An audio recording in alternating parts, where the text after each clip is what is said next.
আসসালামু আলাইকুম বন্ধুরা, আপনারা কেমন আছেন? আশা করি অনেক ভালো আছেন। দেখেন, আজকে আমি 3 রকমের ভর্তা বানাবো। তিল, কালো জিরা, তিসি এগুলা ভালোভাবে ধুয়ে আমি রোদ্রে শুকাতে দিছি। শুকানো হয়ে গেছে, এবার আমি তিসিটা ভালোভাবে ভেজে নিচ্ছি।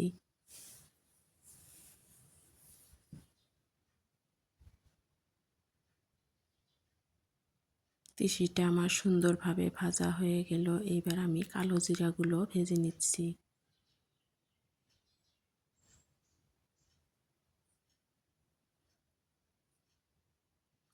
আশা করি আপনাদের ভিডিওটা ভালো লাগবে। যদি ভালো লাগে লাইক কমেন্ট শেয়ার করেন, সাবস্ক্রাইব করে দিয়ে নতুন বন্ধু হয়েন, সাথেই থাকেন। কালো জিরা ভাজা হয়ে গেল, এইবার আমি তিল ভেজে নিচ্ছি।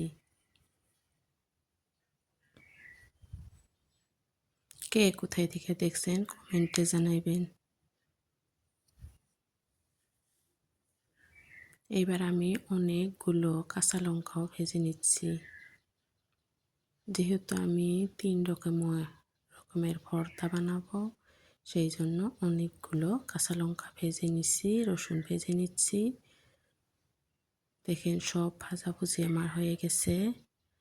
এইবার আমি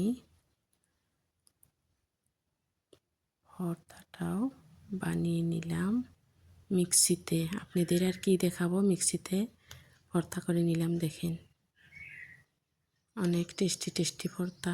ভালো থাকবেন, সুস্থ থাকবেন। আল্লাহ হাফেজ।